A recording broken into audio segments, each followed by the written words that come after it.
Hey, all you holistic hipsters out there, it's that time. So grab your chalice of choice and sit back and sip along with us. We would love to welcome you to the Tea Podcast, where we spill the tea on all things holistic in the pet grooming industry. Let me introduce you to our hostesses with the mostesses.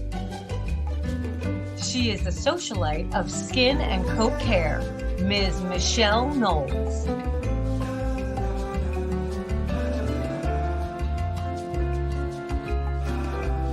And the queen bee of all things oily, Ms. Melissa Conti-Diener.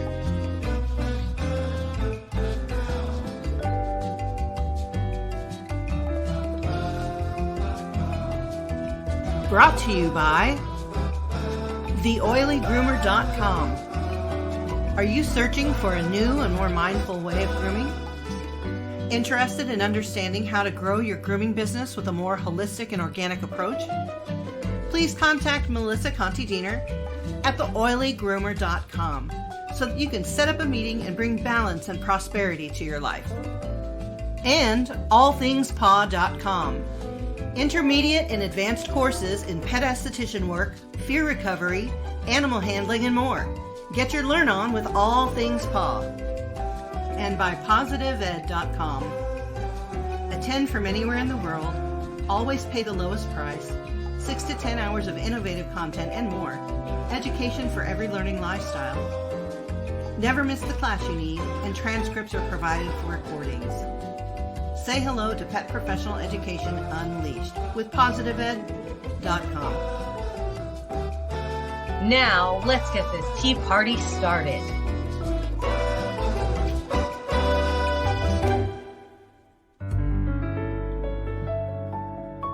Alrighty then, here we go again with another one in the pot.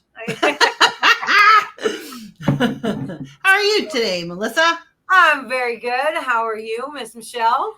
I am still breathing. Yeah, well, I'm on the right side of the dirt, as I like to say. Right. So what do you have in your cup? I have I'm multilingual today. If you see my cup, it says Como se llama.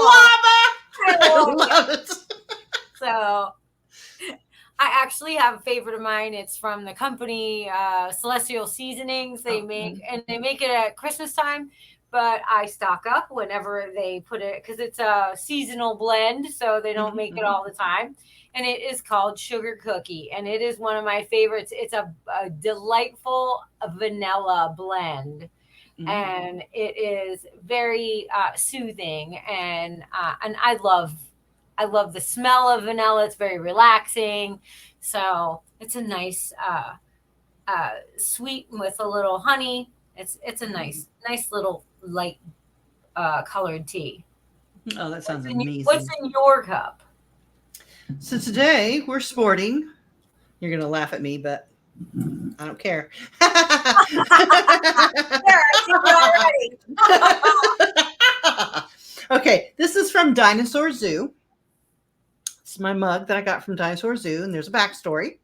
I love dinosaurs. I love dinosaurs.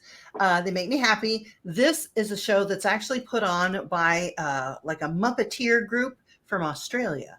Oh. And they go on stage and they have life-size dinosaurs on stage that are handled by puppeteers inside.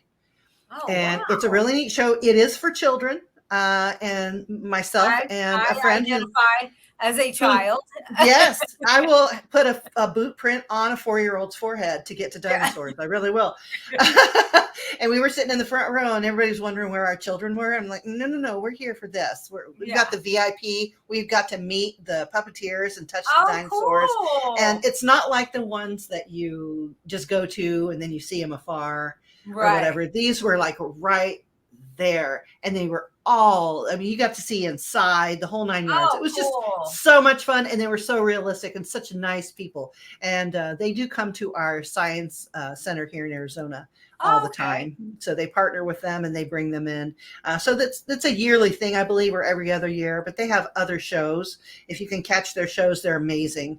I forget what their main thing is, but you can go to Dinosaur Live, I believe. Dinosaur Zoo Live, uh, Australia. So, yeah.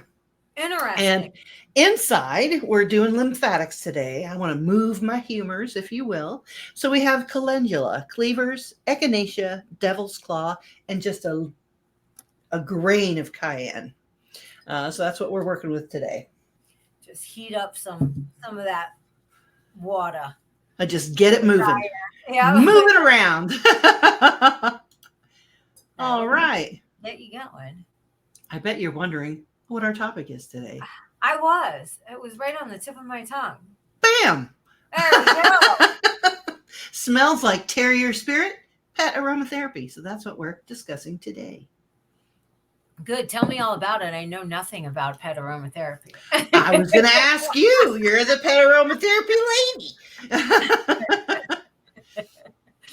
Well, it's a pun. Is it a pun? Smells like Terrier spirit. Is that a pun? I don't know. It's supposed to be like smells like Teen Spirit, the Nirvana song. I don't know. It's one of those words. Synonym, alliteration, something. It's not an anagram. Something Grammarly that I'm not capable of. Yeah, I can't figure out. Right. Yeah, pet aromatherapy is my jam. I have to say that I do enjoy a good pet aromatherapy session, or 2 or 4. So how did this come about historically? Like, where did that come from that we decided, okay, we're going to do this? Aromatherapy in itself has been used since probably the Middle Ages, right around when Western herbalism really started to kind of take a foothold. You're talking about the time of like in England, they were making the things that we talked about on the other show, the poultices, and they were treating medically with a lot of basic herbal concoctions, decoctations, all that stuff. So, and of course, we're making the differentiation too between incense and aromatherapy as well. Yeah. Because I mean, we've used incense since we could smell stuff for religious purposes and to carry your words up to the spirits and whatnot. So, but I'm making that differentiation. That it is. If you use incense, which of course I use incense, that is a form of aromatherapy in itself. When they use incense, they're usually dipped in an oil so that they burn. There's some kind of, or it's usually a resin, like frankincense they use in the, I grew up Catholic. So the Catholics use the frankincense and the Palo Santo in the smoke that they go down the aisle with. And, and they just kind of throw it on like a little charcoal. Yeah. Right? It's like in the censer. Yeah. It's a resin. And so, those are also plants that you can have essential oils out of as well. So they do count as a form of aromatherapy. Those two things, Palo Santo and frankincense, are known to invoke a spiritual awakening, so to speak, to really trigger your third eye to open, your crown chakra, your brow chakra. They have a resonance.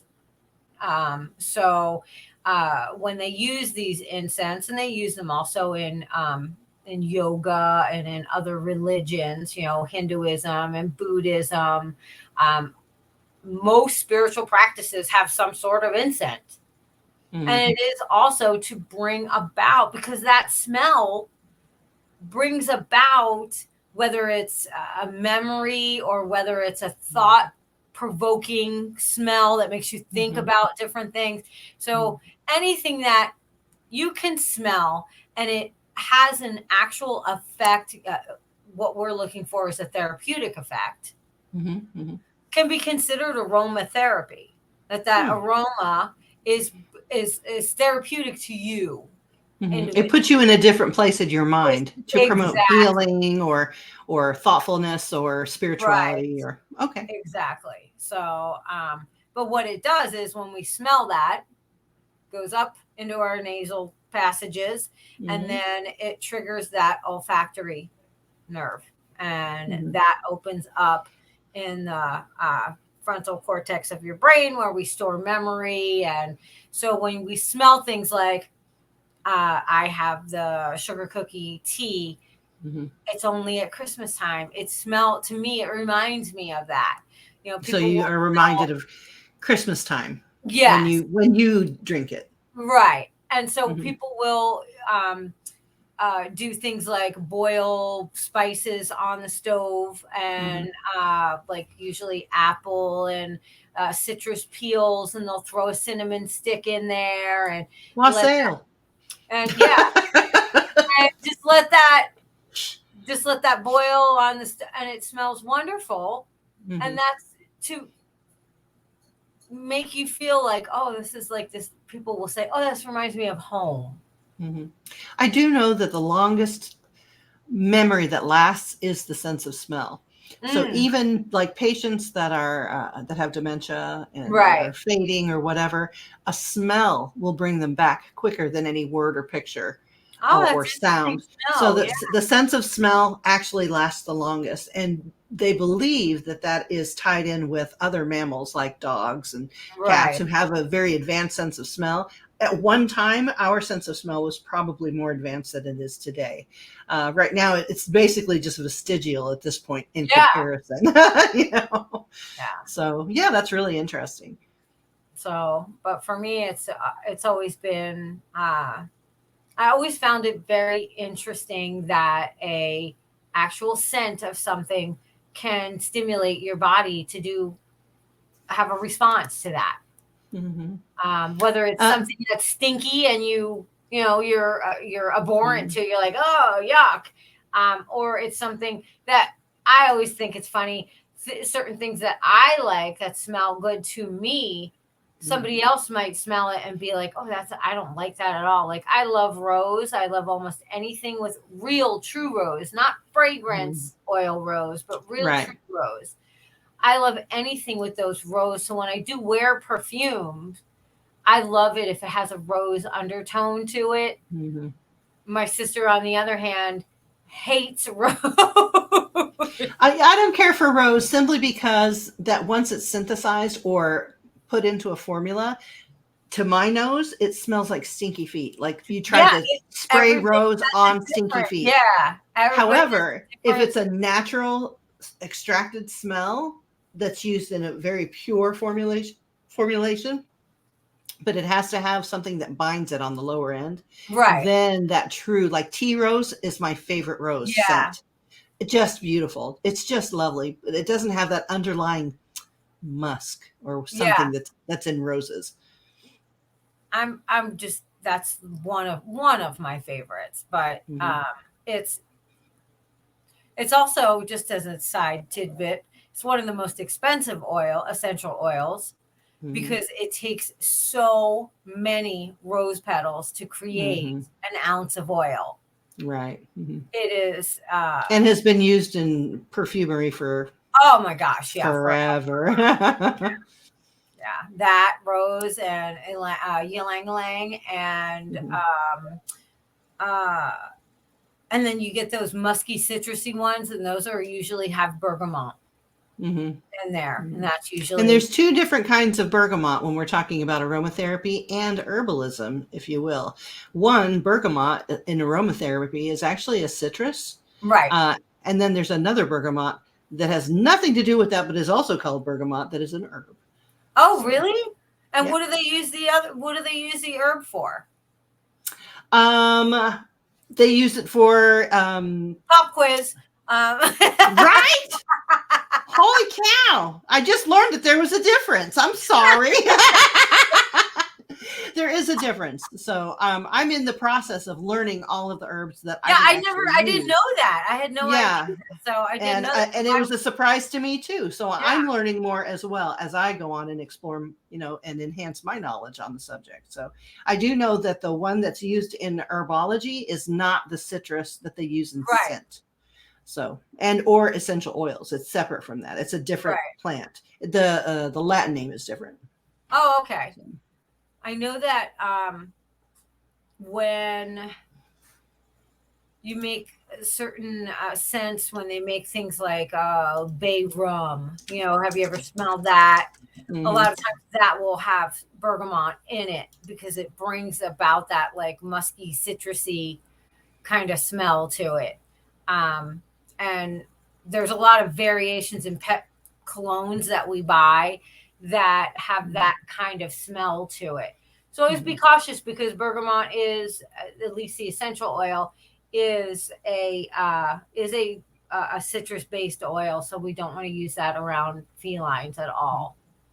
So I have the answer.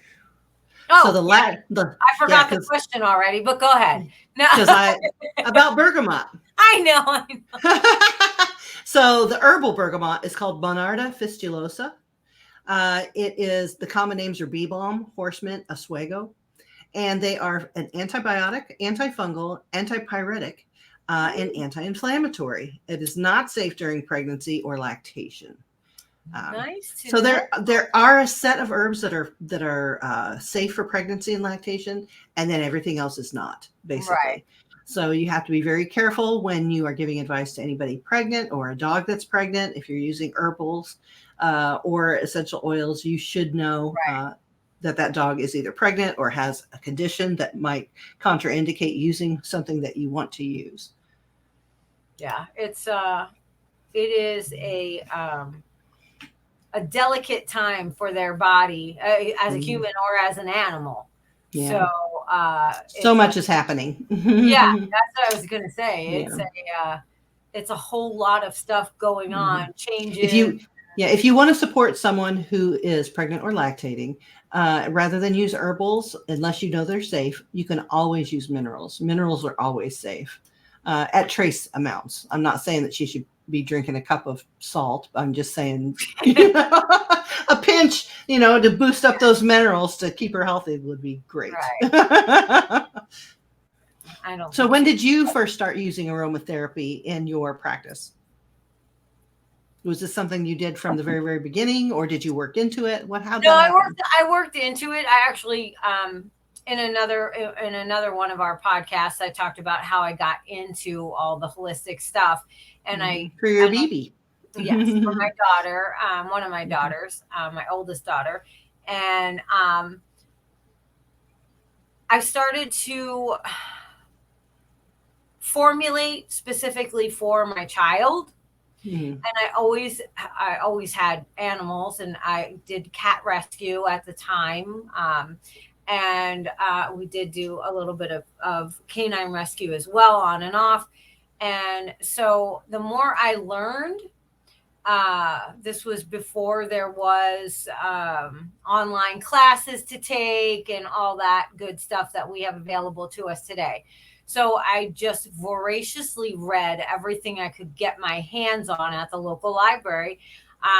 There really wasn't anything for animals. There really, truly wasn't. And what I could find usually was on, if there was something, it was on herbals. Right. And it would talk about steaming the herbs to release the essential oils from the herb. But it wasn't specific to aromatherapy in the sense that we think of it today, So I started to experiment. Dilution is a huge part of aromatherapy, and understanding how to dilute and what to dilute with. That would be important. Yeah. So I began to do more and more research, and lo and behold, the internet started to really take form, and I was on the message boards and got in with a lot of the hippy dippy granola moms and that kind of stuff. And they were using oils and herbs on their pets as well. And basically learned from them. And then much later, I took courses through Aromahead and through Tizarand and a few other online courses for specific to animal aromatherapy, as well as a course at NAU that I took on animals itself. So it was like a hit or miss, and I always would dilute down so much that I would be overly cautious not to give something toxic. And then would gauge everything as far as what their reaction was according to what I was trying to do. Isn't that a principle, though? Isn't that an actual field of study as well? I forget the actual name of it.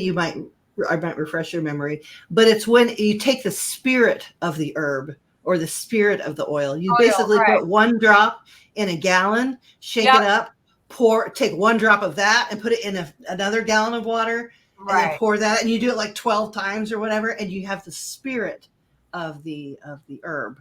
Right. And it's called herbology or herb something. Something like that. It's like that, where you basically dilute it down to where you can't even smell it, but the spirit of the treatment is in there. Still there, right?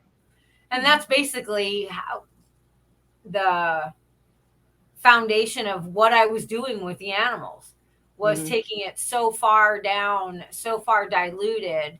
And then I learned about hydrosols, which was an eye opener to me. Because tell me about hydrosols. Well, it's not. Sometimes they're called hydrolats or flower water, or flower milk, plant milk. Sometimes they call it, but it's actually lat, Lait, means milk in French. Hydro meaning water. So it's basically the watered down version of the steam distillation process. Now, is it a byproduct of the distillation process? Yes, it is. All the water gets separated from those VOCs, right? Yes. So what's left is literally the spirit of the flower. Yes, and that is the hydrosol, and it is. The oil does not obviously mix with water. So the oil floats to the top and all that oil is down at the bottom. And depending on the herbs that are being used, it takes on a milky hue, almost like a white or sometimes grayish white color. And so since the French were pretty much the first to really be a huge proponent for the science of aromatherapy. Hence, you can probably find a million different titles on French aromatherapy. Interesting. So that's why when I get Florahana, it's stamped all get out with all these checks and balances that they've gone through before they send them out to the people. Interesting. The French. I love Florahana. That's a beautiful brand. I mean, there's so many wonderful brands out there. But more than anything, if you know how to read the labels and how to understand what you're purchasing, you'll do much better than to just grab something because it's in a pretty bottle or it smells Fair good. enough. Yeah. You should always know your ingredient deck, huh? They should be on there, no matter what it is. There should be a label that either can be peeled off and then open, like it's kind of folded on the bottle itself. Right. And then if you like lift the little tab on it, it'll open up like a little scroll, And then it should say the origin of where the plant was harvested from, where the plant came from, if it is in any type of a solution, whether it's some kind of a olive oil or avocado or sweet Right. almond or some sort of a carrier. If you're buying an essential oil, it should not be premixed with any kind of carrier. Right. So there shouldn't be any almond oil or Nope. whatever in it as well. Yeah. And it I should think not some say, do that are at the grocery store if you're just buying right, the cheapies, out of the Dollar Tree or whatever, more right. than likely it's very diluted down. Yeah, very. And some will say on there, Right. fragrance oil. Hmm. It Or may say, essence of. That's what uh-huh. my favorite essence of cedarwood. Right. So I Yeah. want the real cedar wood. I don't want its Hmm. essence. If it is a true essential oil, you're getting the essence of it. You're getting Hmm. that plant's essence. Hmm. You're getting the essential part of that plant. And it's not just plant.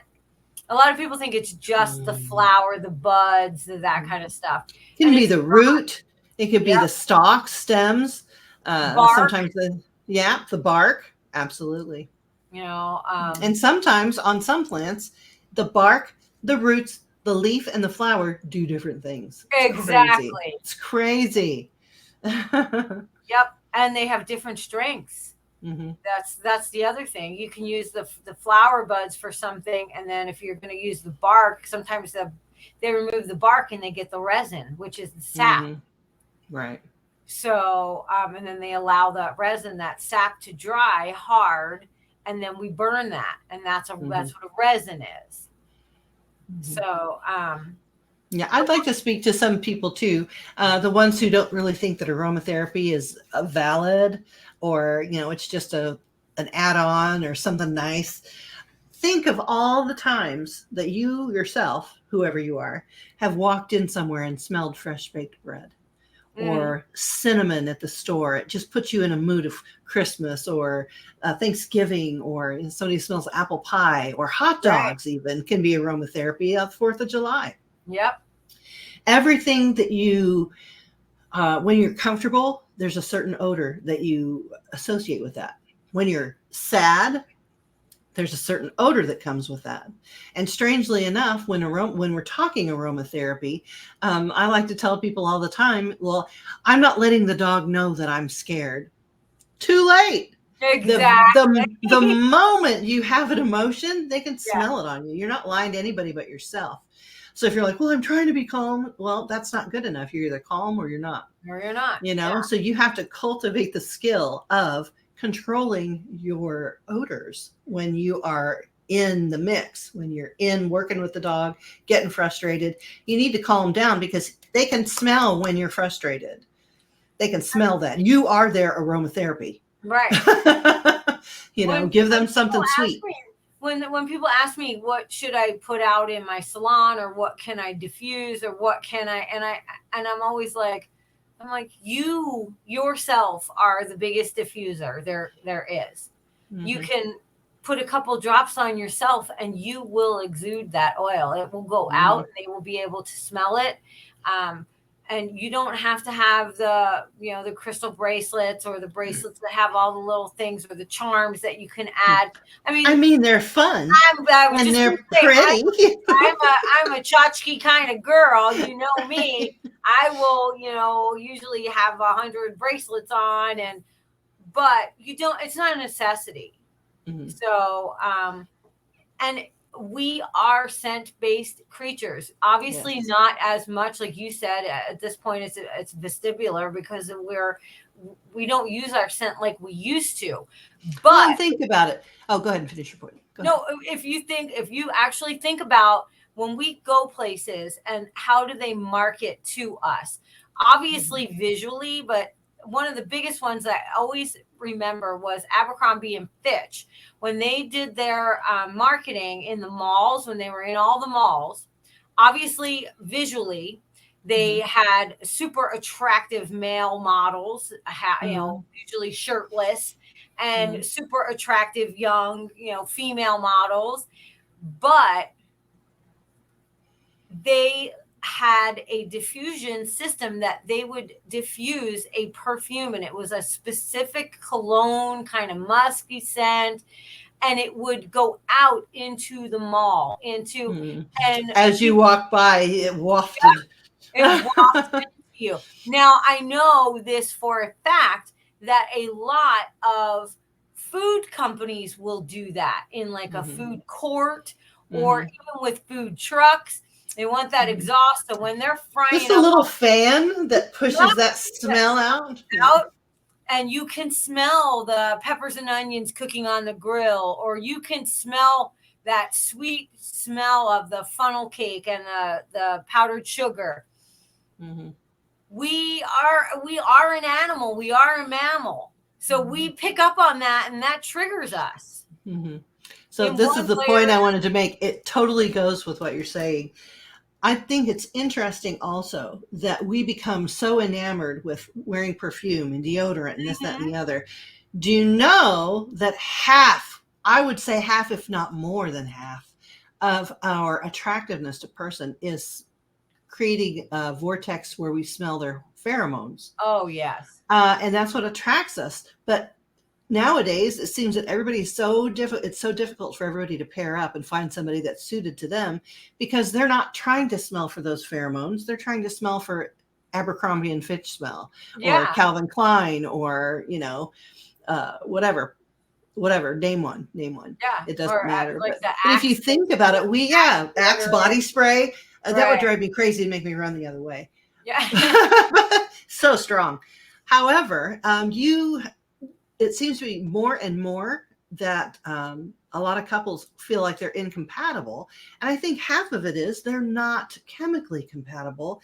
And when they met and when they courted each other, they simply were covering up something. I mean, I can't tell you how many people that I've met personally or heard stories of through the internet that they're allergic to their husband. Right. If you want, for lack of going into being crass about it, but they're allergic to their husband. How would you have children with someone that you're allergic to? Like, I don't understand that, because at one time we were able to detect that. That's how you choose your mate, not just protect and provide at a primal level. But I mean, that smell has everything to do with your compatibility, because it shows that your pheromones and hormones are compatible with the other person's pheromones and hormones. So I think that I'm not saying go back to where we just are smelly all the time, but really think about that. You should know your partner's natural odor, if you will. But you should know your own natural odor. You should know your own. Yeah. That is an important thing, because even when we get into working with pets, what is natural for this animal? Like I used to have cockers, and I had a lot of cockers over the years, and I'm an ear sniffer, and any ear that's a flop ear, the first thing I do is lift up that ear and I just take a whiff and see if I'm picking up on anything, because the ear shouldn't have a smell. I mean, it can be waxy or a little dirty, but it should not smell foul. It shouldn't have a foul, or an offensive odor to it.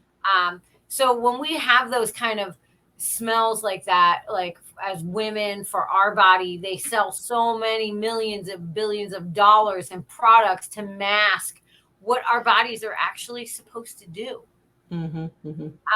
So it's the same thing with scented toilet paper, scented tampons, douches that try to make you feel fresh. The uterus and the vagina are actually self-cleaning mechanisms, just like our ears, and we should not be shoving a bunch of stuff up there or cleaning it out all the time like that. It should be an outrance for most of our lives. If it was supposed to smell like springtime rain or cherry icy, I mean, grape soda, no, it's not. But as a side note, as you were saying that you smell the ear, just for those who don't know, if you get too close and snuffle up too much, if the ear is bad, you could actually get pseudomoniasis in your nose. Oh, yeah. So you have to be very careful of that.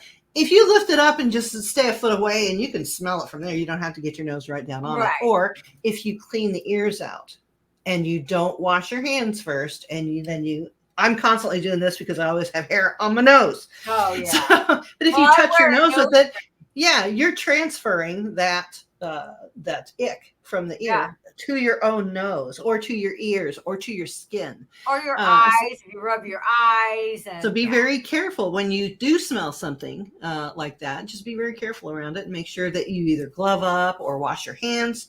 Don't let that spread around because it just protects you and the next pet that you're working on. So yeah. Well, you never want to cross-contaminate any. right. Always should be washing your hands in between, or at the very least, using some kind of hand sanitizer, so that you're able to make sure that you're not there are things that we don't see with the human eye that if we're not cleaning in between our tools and that and such, it's important to make sure we're not Right. cross-contaminating.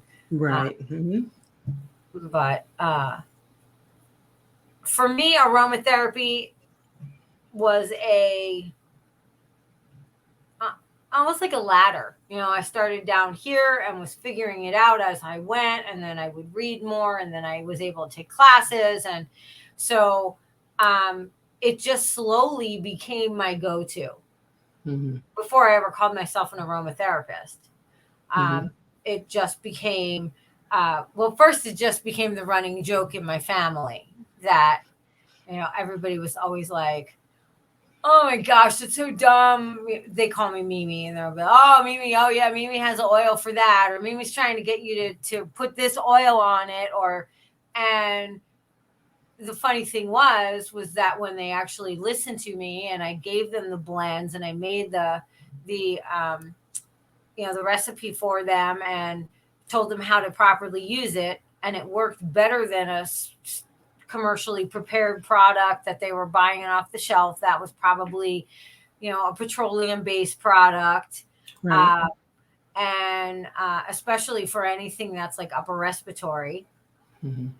But aromatherapy can help with fever reducer, pain, inflammation, just generalized healing of wounds.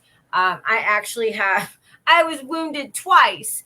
I have a 1, 2, 3, 4, 5 punctures on Oh my goodness. that I got the other day at work. And believe it or not, I was not bit. Those were nails. And it wasn't a cat, it was a dog. And then, but I was holding while the other groomer was doing the nail trim, and the dog was just trying to push off on my forearm, and just a whole bunch of drama for nothing that was hurting. We weren't doing anything terrible to her. But, and then yesterday when I was out, Michelle's been to my house. I have a pretty extensive shrubbery and garden in front. Shrubbery. Yes. So I am the gardening staff. I'm not bougie rich enough yet to have my own gardener, but I feel that. I feel it. But I was out there the other day, and the bougainvillea got me, and man, did it just get me good. And it's already healed over. Both of them are. And all I did was do a little roller of my Swiss Army knife that I keep in my bag all the time. It is just straight up lavender oil. Fair enough. And just rolled it right on there, put it on. And then I always roll my roller top after I use it on, just take it and then roll it one more time over a cotton swab that has some alcohol on it. So that way it just, kind of cleans it up, especially if you have like this one from the bougainvillea was actually bleeding. So, for your information, if you use a roller, it's like a toothbrush. Yeah. If somebody else wants to share it, make them their own roller because you don't want to share your toothbrush with them. Right. So, because when you roll, you pick up all kinds of different skin cells and everything, whatever else is on your skin at the time.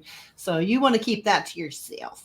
But I use lavender a lot for nail trims that we may have gotten the quick. So I'll use lavender as a known coagulant, blood coagulant. Mm-hmm. So I will use a drop of that, and usually I'll do a drop of that on my finger and then get a little quick stop powder and then pop that on the end of the nail. And it tends to help the quick stop work even faster to coagulate. I'm going to blow your mind right now. Okay. If you can get a hold of yarrow powder, this is something that they used to carry during World War I and World War II. Yes. And on back to the Romans and whatnot, because it stops the bleeding. It stops bleeding internally and externally, and it doesn't sting like Quick Stop. Right. But it does take fantastic. Longer. It takes longer than the styptic. No, it doesn't? No. Nope, you put it right on there and it stops the bleeding. Oh, wow. I thought it took a little longer. I thought you had to have pressure and... Nope, it just does it. Oh, wow. Yeah. See? You learn something new every day. I knew that it was a coagulant, but I didn't know it was that powerful. They used to actually issue it to soldiers. Well, the it's crazy, yeah. Salt. That's why it burns. Huh? The styptic powder is a salt. No. They used to issue yarrow, powdered yarrow. Oh, okay. To the soldiers. Yeah. Nice. That's what they carried in their kit. I used to have it in my garden. I don't have anything. Oh, I'm getting you a package anyway together, so you'll be getting it. So. Oh, nice. Thank you. There's stuff you got to try out. Give me mine. Give me myself. So there's two little trivia things. I just started putting little tiny things like that, like doing just little bits of things here and there, and then eventually I was just like, okay, this is just part of my practice. I'm just going to make this part of my... And then a client called me the oily groomer. And that's where it all started. Seriously, a client was like, referred me to somebody else.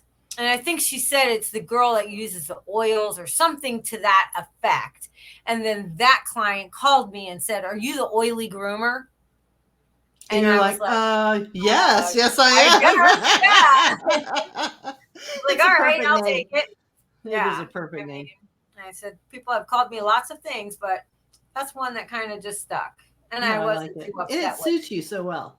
So I always say, if I am somewhere and you're talking to me, and if you say to me, show me an essential oil, and if I do not have at least a roller on me of something, I have been kidnapped. Call the police. Because you've been phoned. It's not you. Yep. I almost always, even when I have that cute little teensy purse with me or whatever, I'll slide a roll, because it's only as big as a chapstick.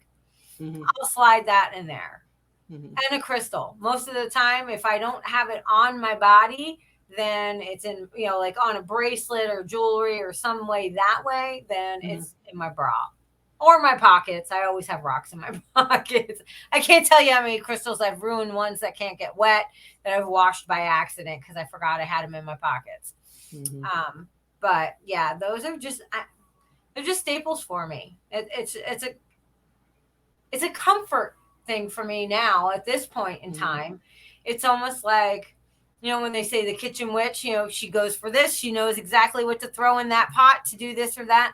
That's just me. It's just what I do. It's just who I am. Yes, we are kindred kitchen witch spirits. Yeah. That's true. I believe that. That's very true. Yeah. And I use it in all the little salves and all the things that I create. Yeah. Yeah, I used to be mixing stuff up in one particular hospital, and the clinic manager would walk by and he'd go, boil, bubble, toil, and trouble. I'm like, run along. Don't you have work to do? So I've got two interesting little pieces of trivia that I'd like to share because it's aromatherapy.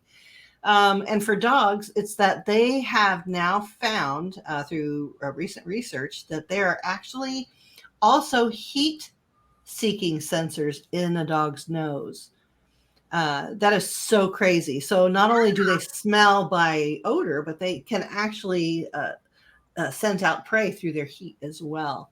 So they don't know how advanced it is, but they have found certain cells on the nose that are dedicated to heat seeking. So I thought that was interesting to add to our knowledge. It's got to tie in with, and it has to tie in with the scent. Yeah, it has to They somehow. try to maybe do something with being able to break that scent down even further for them Yes. to evaluate. Or it's just one more level of a layer of identification as well. Yeah, Not only does it but they smell are like this, but it layers. also has a warmth Right. of some sort. You know what I mean? So they can differentiate between where a rat was or if there's still a rat sitting there. I Right. think the heat has something to do with it as well as, of course, sound and Yeah, whatnot. But that's yeah, That's a so good that's for point. the dog. And then I have a cat one as well. And a lot of cat people probably already know this, but I think a lot of groomers don't because I hear them say things like, and cats are notoriously finicky. They'll eat 2 bites and then they think their bowl is empty.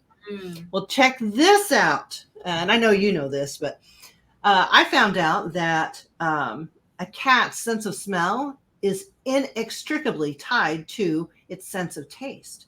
So if you fill the cat bowl up, it's got a certain amount of odor coming off of it. When the cat eats, so there's a little hole in the middle, it no longer is as odoriferous as it was when it was full. So in the cat's brain, literally it senses that there's no food in the bowl.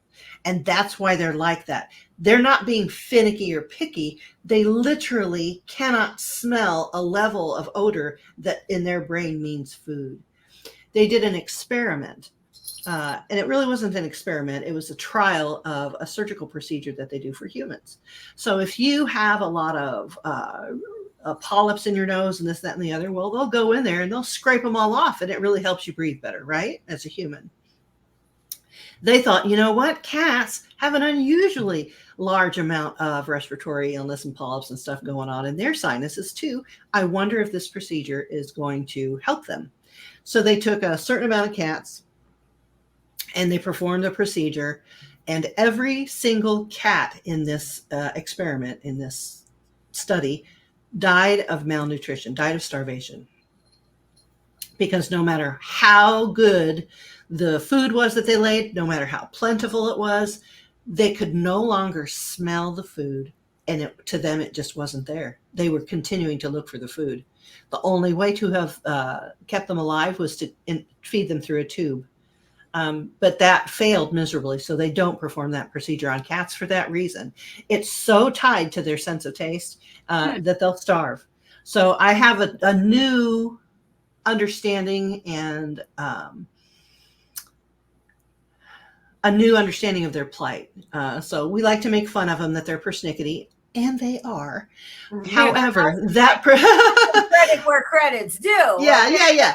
However, there is a truth based in that behavior that makes them not persnickety, like in a personality trait. It Right. simply means that the way that they're made in their brain keeps them from smelling that food if it's not smelly enough. And I was talking to Erin as well because she has a respiratory cat. And I said, we could put this herb in this herb in this. If you're going to put an herb and the cat won't take it, you can put it in smelly fish oil. Right. Because they can smell it and they'll be like, okay, I'll eat that. It smells like food. However, her cat has no problems with the herbs being sprinkled right on its food, and she eats it, loves it. So I just thought those were two really interesting little trivias that just kind of fit into the niche of aromatherapy a little bit. So I just thought it was fun. Any way that you are using aroma for therapeutic benefit is aromatherapy. Mm-hmm. So if it's a therapeutic benefit to get your pet to take the herbs and you're using fish oil, that's a form of aromatherapy so that they can smell it to be able to eat it. And then by ingesting it, therefore they get the therapeutic benefits of all of it, the whole right. The whole and you could literally take the herbs that you want to give instead of just putting the herbs in the oil. You could infuse those herbs in fish oil and then just put the fish oil on the food. That way there's no plant matter, if you will, other than the oils that are left behind. So that's another way of doing it for kitties. No. Cats are highly sensitive creatures. We know this. So when using essential oils around them, there is a extreme amount of misinformation on the internet. There's also an extreme amount of conflicting information on the internet. And lastly, but not least, there's an amazing amount of confusing information about cats and essential oils on the internet. Mm-hmm. So basically, it is the phenols and in a lot of the oils that some things you'll read that will say they lack a liver enzyme. And then some things will say that their liver is just unable to process those phenols. Either way, I have veterinary journals that talk about the missing enzyme, that they just do not have that enzyme at all. And then other ones say they do have that enzyme, but it's unable to process that high level of phenol content. And without getting too technical, there are phenols there. It's a chemistry experiment. There are phenols, there are terpenes, there are sesquiterpenes, there are, there's a lot of jargon out there. And if you use cannabis, they do the same thing with cannabis. They say, oh, this has high terpenes. If you drink wine, the phenols and the red wine, like for me, I don't drink red wine because I get all flush. I literally have an allergic reaction to those phenols. Yeah, people are like, "Oh, I'm flushed with the wine," and now you're having an allergic reaction. That's what you're doing. I literally turned into a tomato. So they'll be like, "Violet, you're turning violet." It's like, Melissa, you look like a beefsteak. I can't do red wine. It's okay if they cook with it, and it's a little in cooking, but it could release some of those. Right, it can release some of those phenols. So, so basically, that's what the deal is. A lot of felines, most felines don't do well with anything in the mint family. So the spearmints, peppermint, and although catnip is of the mint family. It is. And there are some exceptions. So, but catnip is, I'm trying to find the right word for it, is almost like a hallucinogen for them. So, and catnip is also good for pregnant mothers with morning sickness. Yes, catnip tea is the bomb for that. So even too much catnip, like some cats will have adverse reactions if you give them too much, or you let them entertain themselves with catnip toys for long periods of time. They will throw off their equilibrium. It can make them irritable. You're doping them up. Yeah, you're literally doping them up. So while it's funny to watch them and we enjoy it, and I'm sure the cats enjoy partaking as well, it has to be in a monitored amount of time. Right. And it's so unregulated. Oh, Melissa, the dosage of an herb for a cat is literally 1/8 of a teaspoon twice a day. And then they just give them a mouse that's stuffed with catnip. They make a hole. They just eat it and roll in it and carry on. It's like, holy cow. Just a small amount of loose catnip on the floor. Eighth of a teaspoon is all you need. You can still laugh at them. They still have a reaction. Run along. But wow, that's a lot when you're just handing them a catnip toy. Yeah. Or just a big clump of catnip and they're just rolling. It's a vat of catnip. So it should be, it's like anything else, it's just like if you partake in cannabis, you know what strains, it's the same thing. So, so when we're working with felines, we want to stay away from primarily the mint family. Obviously catnip is a great thing in moderation. But we also want to stay away from the citruses, because of the high phenolic content. So when we have things like and the citruses also have something called D-limonene. Mm-hmm. So it's in lemons, it's in limes, it's in oranges, tangerine, anything that is a citrus, grapefruit. Um, D-limonene, while it is an amazing way to keep bugs and pests and parasites away, it is also detrimental to felines. Poisonous. I'll say it. Yeah, Poisonous. it It's is poisonous. straight It's not up. detrimental. It's straight up. It's Yeah. poisonous. Stop And it. it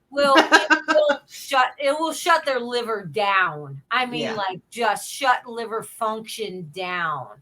So be aware when you're reading ingredients on shampoos that say safe for cats and dogs, and then you read the ingredients, or it says it's a flea and tick, and it's D-limonene, or Right. Straight up. straight up, it's not safe for cats at all, and it should be used in very small amounts, even for canines. Mm-hmm. It's extremely volatile in the sense that that is the main ingredient in a wonderful product called Gooby Gone that eats through glue, paper, all those things to get that gooey, sticky residue off of anything. Mm-hmm. That's D-limonene in there. Yeah. It's a And solvent. it's a solvent.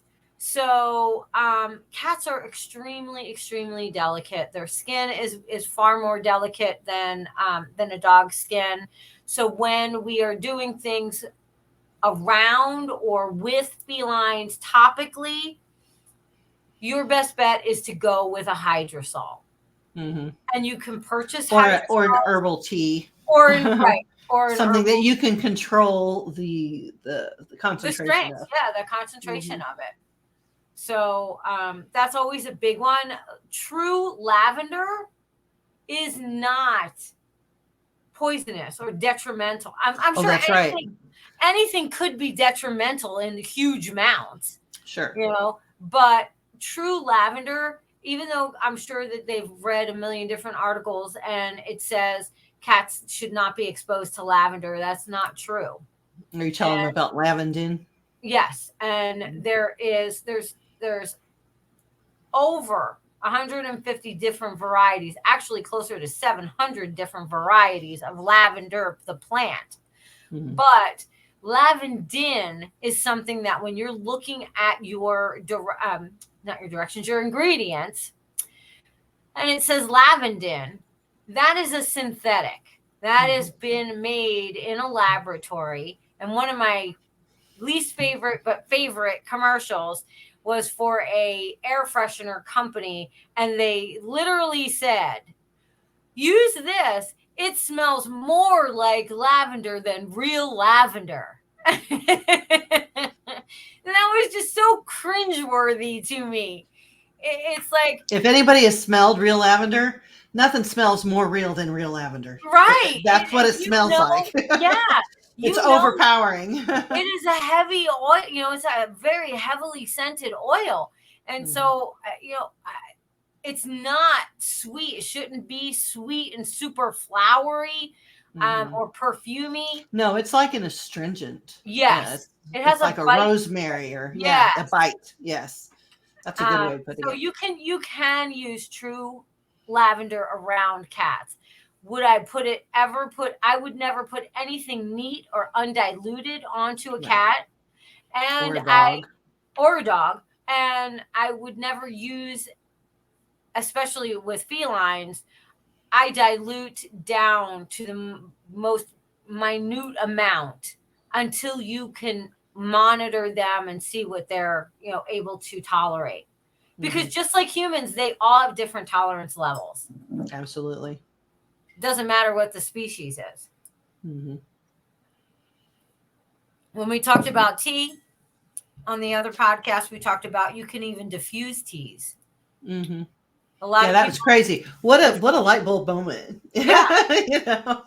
If you're afraid of putting different formulas of your essential oils in the same diffuser, because they can be hard to clean. They're a little, unless you can peel them all the way back to the cup and take the cup out and scrub it. Sometimes all you have is that little brush, depending on what Right. model you have. So if you just get a fresh one, get a new one and just do tea, all you have to do is rinse it out like it's crazy and maybe spray some alcohol in there to sterilize it. Yeah. Or you could do a hydrosol, which is the next step up from a tea. Right. Mm-hmm. So Very diffusion, doable. there are certain ways you should use aromatherapy. Topically, inhalation, and then some people, if you're working with a qualified holistic professional, will take oils internally, whether Mm-hmm. it's in tinctures, and they're in Mm-hmm. a carrier. Some will do them in a excuse me, in an infusion with Mm-hmm. other oils. But I never recommend that unless you are working with a licensed professional that is able to ascertain your exact need Mm-hmm. and the correct dosage Because essential for oils are ingestion. so concentrated. Yes. You just don't understand how concentrated they are. So Yeah. one drop of lemon is like 30 lemons. Like it's ridiculous. It's a ridiculous amount. Yeah. Um, In my class on pet aromatherapy for the pet professional, I talk about 1 drop of peppermint oil is equal to, I think it was 100 cups of peppermint tea. mhm. Can So you even just imagine trying to drink one, 100 cups of tea yeah, of the same thing? right. That's not good for you. No, That's so not good for you. that's why I don't think they really grasp the concept of the high concentration level that they Right. are. Hmm. So when I you're looking agree. at these recipes online and it's like 47 drops of lemon, that is like mind blowing unless you're making a gallon of something and Unless you're making a vat of something, there's that no of reason to something. use Yeah. 47 drops Right. of nothing.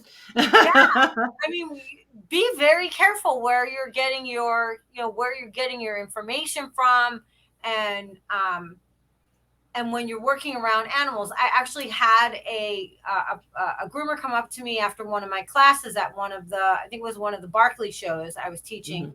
and they were talking to me, and they said they were in 1,000-foot square foot shop, and they had 6 diffusers in 1,000 square feet. I And can't imagine it. I was like, why?